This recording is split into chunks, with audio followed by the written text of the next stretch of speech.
Students, हम ocean text book 6 class का उसका चैप्टर 2 की स्टडी करेंगे। सेकंड चैप्टर का टॉपिक है हामागुची सेव्स द विलेजर्स। हामागुची ने विलेजर्स को सेव्स किया, उनकी रक्षा की, उन्हें बचाया।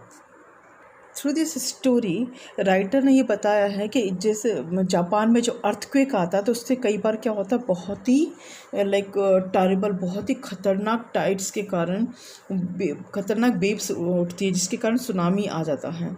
सो सुनामी आने के कारण जो है जो खतरा हो सकता है, उस खतरे से हामागुची ने क्या सेक्रीफाइस किया, क्या त्याग किया, और जो उनकी अलर्टनेस थी उसके ऊपर ये स्टोरी लिखी गई है और उन्होंने किस तरह से विलेजर्स को बचाया। आइए हम इसकी स्टडी करते हैं। Long ago on old man whose name was Hamaguchi lived in a village in Japan. ठीक है, बहुत मतलब लंबे समय पहले की बात बता रहे हैं कि एक बूढ़ा आदमी था, ओल्ड मैन था, उनका नाम क्या था, हामागुची। कहाँ रहते थे? जापान के गांव में रहते थे। His farm house stood on the edge of प्लेटू।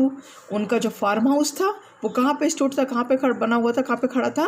वो प्लेटू पे, एज ऑफ प्लेटू खड़ा था। प्लेटू कहते हैं वो प्लेस जो मतलब एक कोई प्लेन जगह हो तो उस पर जो उसके एक साइड में जो उठा हुआ पोर्शन होता है, जो थोड़ी ऊंचाई पर होता है, उसके एज पे वो बना था। A flat open space high up on the side. जो मतलब वो फ्लैट ओपन प्लेस, वो समतल और जो खुला हुआ स्थान, जगह जो हाई अप था on the side of a mountain के साइड से। बिहाइंड हिज हाउस, उसके घर के पीछे, the mountain stood still higher, ऊंचा पहाड़ खड़ा था। And full of dense forest, और घना जंगल था। इन फ्रंट, सामने की तरफ, it sloped gently down to the sea. मतलब और जो फार्म हाउस के सामने क्या था, सामने की तरफ क्या था, जो सी की तरफ थोड़ा ढलान थी। At the foot of the mountain की तलहटी में नीचे की तरफ, अलोंग द शोर, और जो उसका किनारा था, was that little village made up about the 100 test houses. माने मतलब वहाँ पे किनारे की तरफ क्या था, एक छोटा गांव था। किससे बना, मतलब 100 थेस्ट हाउसेज उसमें थे। थेस्ट हाउसेज बोलते हैं जो कि स्ट्रॉ और उसी तरह की जो चीज़ें होती है ना, जैसे लकड़ी घास फूस के टाइप से जो बने हुए थे घर होते हैं, उनसे छबाया हुआ घर होता है, उनसे कवर किया हुआ छत होती थी।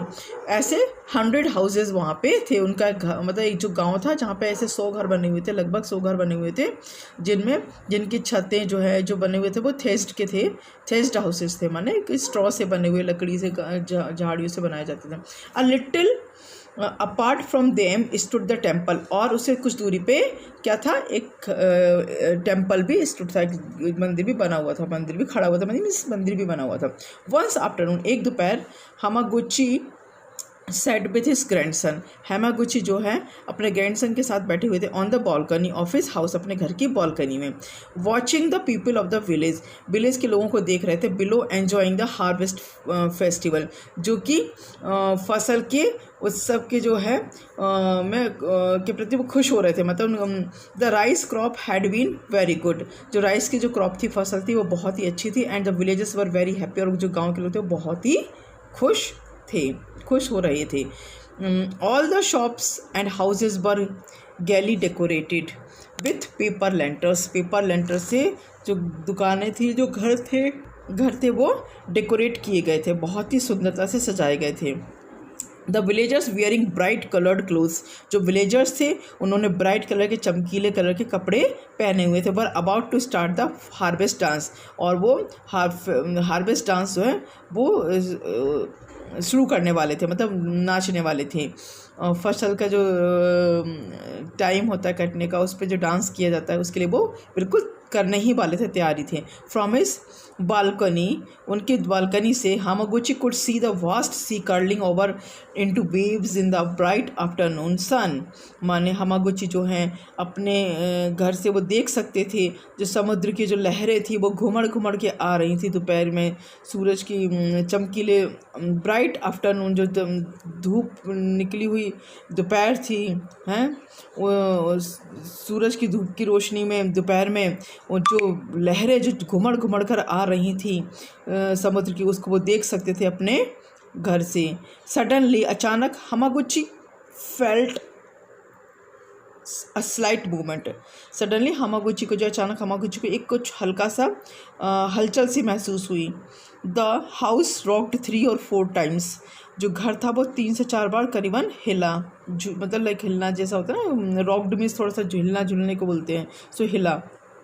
एंड देन स्टूड स्टिल, और फिर चुपचाप वैसे ही खड़ा हो गया, मतलब 3-4 बार हिला, फिर एकदम शांत हो गया घर।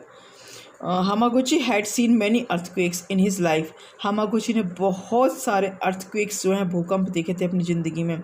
And he was not frightened at all, और वे इससे कोई ज़्यादा डरे हुए नहीं थे जब तक कि वो समुद्र की ओर देख रहे थे। The sea had become a menacing dark green and very rough. जो समुद्र था वो बहुत ही मतलब मिनेचिंग डार्क, बहुत ही मतलब डरने जैसा लग रहा था, मतलब ख़तरनाक कलर का डार्क हो गया था, ग्रीन कलर में हो गया था, और बहुत ही रफ दिखाई दे रहा था। The tide had changed all of a sudden, और जो टाइड से जो लहरें जो उठ रही थी वो अचानक ही चेंज हो गई। Instead of the waves rolling on the beach, जो बीच पर जो वेव्स थी, जो लहरें थी, वो जो रोल हो रही थी, the water was now running away from the beach. तो पानी जो था वो बीच से दूर जा रहा था। द विलेजर्स स्टॉप डांसिंग, जो गांव के लोगों ने डांस करना रोक दिया। एंड रन टूवर्ड्स द सी शोर, और सी शोर की तरफ, समुद्र के किनारे की तरफ दौड़ पड़े। To see more of the peculiar, ये इस विशेष रूप से अजीब से दिखने वाली साइट को देखने के लिए, सीन को देखने के लिए। None of them knew what this strange this thing means, कोई ये नहीं जानता था कि जो ये इस तरह का स्ट्रेंज हुआ, जो ये विचित्र सा जो हो रहा है, ये क्या है, इसका मतलब कोई नहीं समझ पा रहा था। But the old man on the mountain side had seen one such site, जो बूढ़े आदमी थे जो माउंटेन साइड में जो पहाड़ की तरफ हैड सीन, उन्होंने देख चुके थे इस तरह का scene. When he was a little boy, जब वह बहुत छोटे थे। He knew what the sea would do, वो जान गए थे कि अब समुद्र क्या करने वाला है, अब समुद्र में क्या होने वाला है। There was the time to send a message, there was no time to send a message. अब वो समय भी नहीं था कि वो लोगों को जो है मैसेज भेजा जाए टू द विलेज में, गांव में मैसेज भेजा जाए। Not to ring the bell, और ना ही इन द टेम्पल में घंटी बजाई जाए, इसका भी समय नहीं था। And yet time to send the message नहीं, and yet he knew that the people on the seashore had to be warned.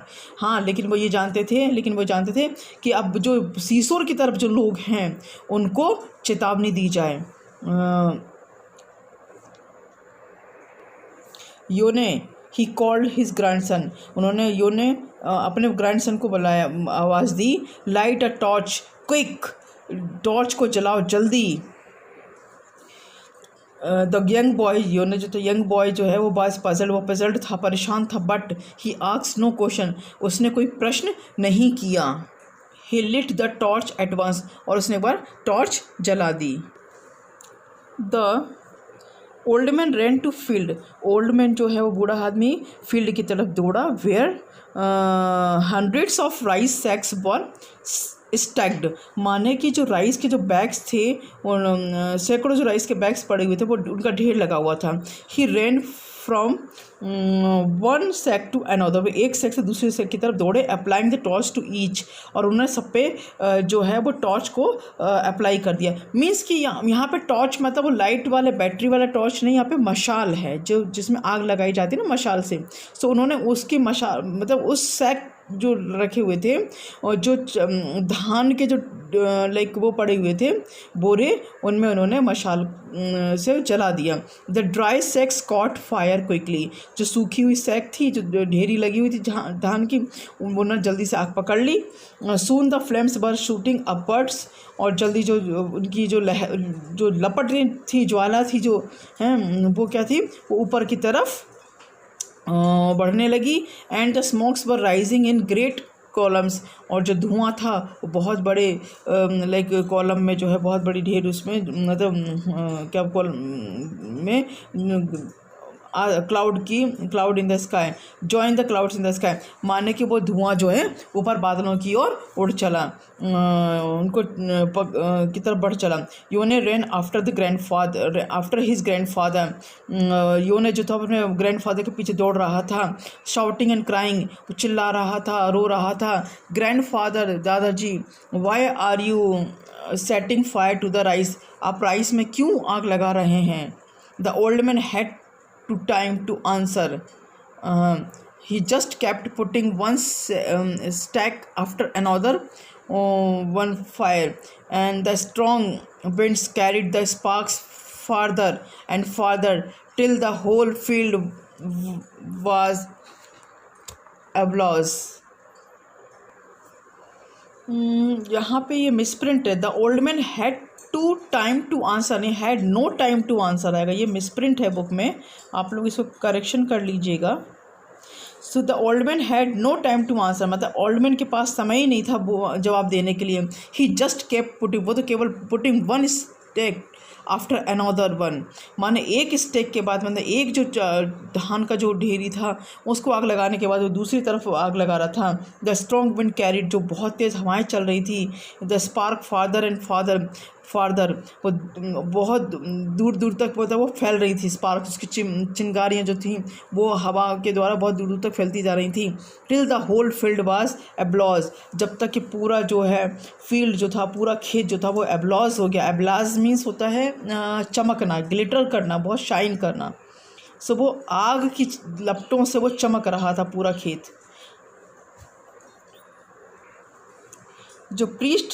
The priest in the temple saw the fire and started ringing big bell. जो priest था, जो पुजारी था temple में, उसने fire देखा और रिंगिंग बेल, जो बिग बेल थी, उसको रिंग करना शुरू कर दिया, उसको बजाना शुरू कर दिया। The people turned from the sea to see why the bell was ringing all of a sudden. जो पीपल्स थे जो कि सी का जो लहरों को देखने के लिए गए हुए थे, वो टर्न मुड़े और उन्होंने फ्रॉम द सी की तरफ से वो टर्न हुए टू सी, ये देखने के लिए कि वाई द बेल क्यों बज रही है, अचानक ही बेल क्यों बजने लगी। In Japan, it is the duty to everyone in the village to help when there is a fire. Japan में ये हर किसी का कर्तव्य होता है, गाँव के लोगों का, कि to help when there is a fire, जब कहीं भी आग लगे तो वहाँ पे लोग मदद की जाए।